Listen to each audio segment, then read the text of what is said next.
बेटा अकाउंट्स की काफी सारी क्लासेस आपको ऑफलाइन दे दी गई हैं। मैं आपको रिवीजन के लिए क्लासेस ले रहा हूं।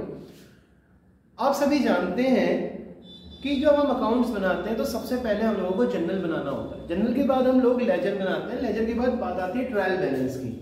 ठीक है, जो ये हम लेजर बनाते हैं तो लेजर किस तरीके से बनती है, यानी जर्नल तो आप लोग सीखे हुए हैं और कुछ लेजर्स होती हैं, वो लेजर्स कैसे बनती हैं उसके बारे में मैं आपको यहाँ पे पढ़ाऊंगा। ठीक है, तो आप लोग ये जानते हैं कि सबसे पहले जो बनाया जाता है वो बनाया जाता है आपका जर्नल। और मैं आपको यहाँ पे लेजर में कुछ स्पेशल पर्पस बुक के बारे में पढ़ाऊंगा।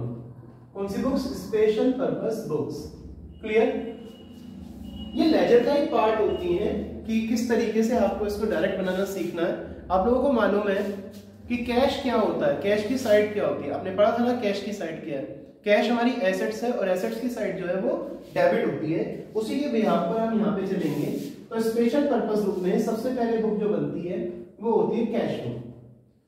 क्लियर? कैश बुक भी दो कॉलम की आपको पढ़ाई जाएगी। एक होती है सिंगल कॉलम, क्या लिखूंगा मैं? Single column. और एक होती है डबल कॉलम। ये मैंने आपको स्टार्टिंग में पढ़ाया हुआ था, रिवीजन के लिए मैं क्लास ले रहा हूँ। सेकंड में आती है purchase book. The third book is sales book. उसके बाद जब आप आगे चलेंगे तो एक होता है परचेज रिटर्न बुक। और जो परचेज रिटर्न है इसको आप बोलते हैं रिटर्न आउटवर्ड। क्या बोलते हैं? Return outward. ऐसे ही एक बुक और बनती है जिसे आप बोलेंगे सेल्स रिटर्न। और जो ये सेल्स रिटर्न होती है इसे बोलते हैं रिटर्न इनवर्ड। क्या बोलते हैं? Return inward. बिका हुआ माल आपके पास वापस आया। उसके बाद एक होती है बिल रिसीवेबल बुक, एक होती है बिल्स पेबल। कौन सी होती है? Bills payable. और लास्ट में एक हम पढ़ते हैं जनरल प्रॉपर। ये सब मैं आपको सिखाऊंगा। और इसमें जो स्टार्ट की जा रही है वो सबसे पहले मैं समझाऊंगा कि जो कैश बुक होती है वो कैश बुक है क्या। तो यदि हम शॉर्ट पे में यदि कैश को पढ़ना चाहें तो कैश है क्या?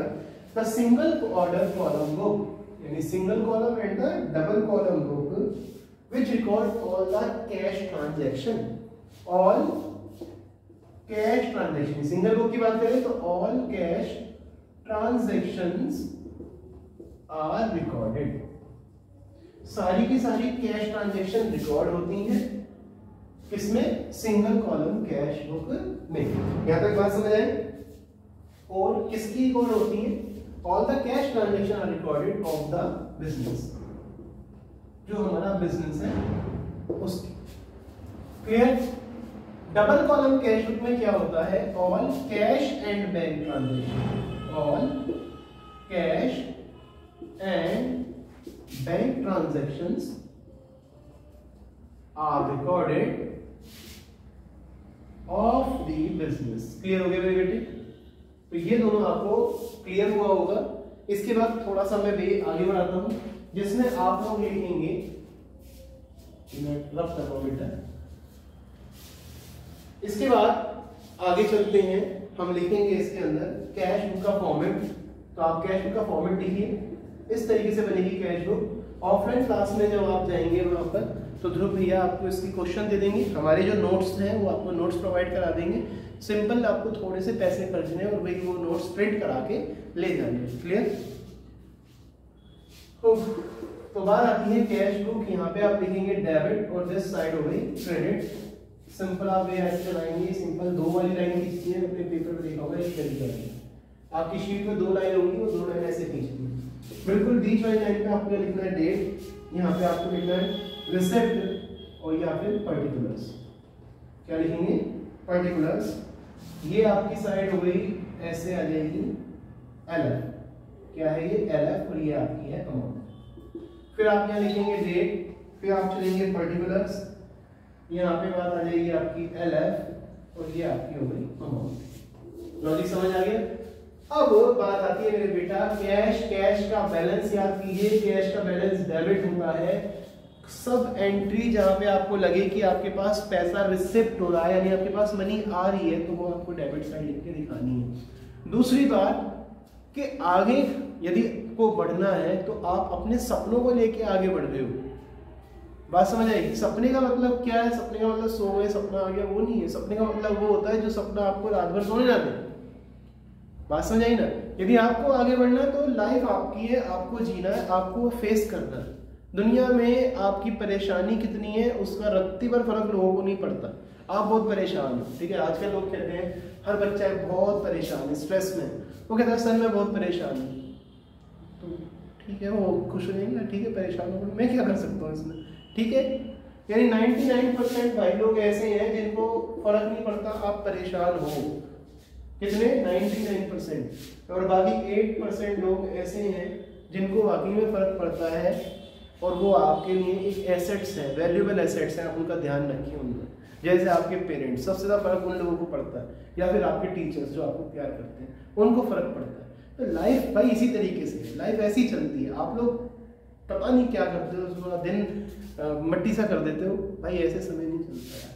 लाइफ चलती है पैसों से, एक स्टेटस से। वो आपको बिल्ड करना है, उसके लिए आपको मेहनत करनी है, ठीक है। और हम लोग सीखेंगे कैश बुक आगे बढ़ेंगे। तो कैश बुक का फॉर्मेट सिंपल सा स्टोरी से बाहर निकले तो ये पढ़ा दिया कि भाई कैश ये है और कैश का काम ऐसे देगा। कुछ नाम में लिखूंगा, उसके आगे बढ़ेंगे। पहले पॉइंट बोला कैश बैलेंस, आपको दिया हुआ है कैश का बैलेंस। ये सिंगल कॉलम कैश बुक है। मैं बोलूंगा कैश की साइड पे डेबिट, कैश का बैलेंस दिया हुआ है 10,000 रुपए। आप कहाँ लिखेंगे 10,000? बोलेंगे कि कैश का बैलेंस है यानी डेबिट साइड जाएगा, तो कैश का बैलेंस जो होगा वो यहाँ पे जाएगा। आप यहाँ पे लिखेंगे टू बैलेंस BD, ये है आपका पुराना बैलेंस। और पुराना बैलेंस आपका कितना है? 10,000 रुपए आपका पुराना बैलेंस है। क्लियर? तो आप 10,000 का बैलेंस यहाँ लिख देंगे। दूसरे नंबर पे एक बात आती है कैश परचेज। क्या आती है? Cash purchase 1000। तो आपने माल खरीदा, आपके पास से पैसा गया, तो आप यहाँ लिखेंगे बाय परचेजेस। कितने रुपए से परचेजेस हो गई? 1,000 रुपए से। कहने का मतलब जब आपके पास पैसा आया है, पैसा है, तो वो डेबिट साइड जाएगा, और आपके पास से नहीं पैसा जा रहा है तो वो क्रेडिट साइड जाएगा। क्लियर? तीसरे नंबर पे बात आती है, यदि आपको दिया कैश सेल्स, तो सोचिए सेल करने से क्या हुआ? सेल करने से पैसा आया है या पैसा गया है? कैश सेल, माल बेचा, माल बेचा। कैसा बेचा? नगद बेचा। आपके पास पैसे आए, पैसे आए तो आप बोलेंगे सर पैसे आए, कैश एसेट्स है, डेबिट है, बढ़ेगी तो डेबिट है। आप यहाँ लिख देंगे टू, किस नाम से? सेल्स के नाम से। और कितने रुपए? मान लो 500 रुपए की सेल है, तो आप यहाँ पे 500 रुपए लिख देंगे। आपसे बोला आपने रेंट पेड कर दी। ये क्वेश्चन है, क्वेश्चन की पॉइंट बता रहा हूँ किस तरीके से क्वेश्चन दे सकता है। रेंट पेड, किराया, आपने कुछ किराया पेड किया है, तो फिर वही बात पैसा आया गया, आप बोलेंगे पैसा गया। यदि आपके पास से पैसा गया तो आप उसे क्रेडिट साइड लिख के दिखाएंगे, तो आप यहाँ लिखेंगे बाय रेंट पेड। कितने रुपए? 100। अब आप नोट करेंगे कि आपकी डेबिट साइड जो है वो 1500 रुपए से है, और आपकी क्रेडिट साइड 1000 और 100 1100 रुपए से है। तो आप यहाँ पे लिखेंगे 10,500। कितने रुपए लिखेंगे आप यहाँ पे? 10,500। और यहाँ पे है 1000 और 11 यानी 1100 रुपए।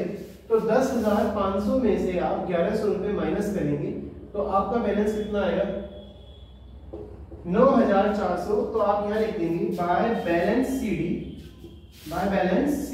9,400 रुपीज। तो यानी ये आपका टोटल बन गया 10,500। लॉजिक समझ आया? नेक्स्ट जब आप क्वेश्चन पढ़ेंगे तो इस हिसाब से ही काम करेंगे कि कौन सा बैलेंस किस साइड लिखना है। डेबिट है तो डेबिट में, क्रेडिट है तो क्रेडिट में। एक पॉइंट याद कीजिए कि एसेट्स की साइड क्या होती है? एसेट्स की साइड डेबिट होती है, और यदि वो डेबिट है एसेट्स, यदि वो बढ़ेगी तो आप उसे डेबिट साइड ही लिखेंगे। क्लियर? नेक्स्ट वीडियो में बात करते हैं। God bless.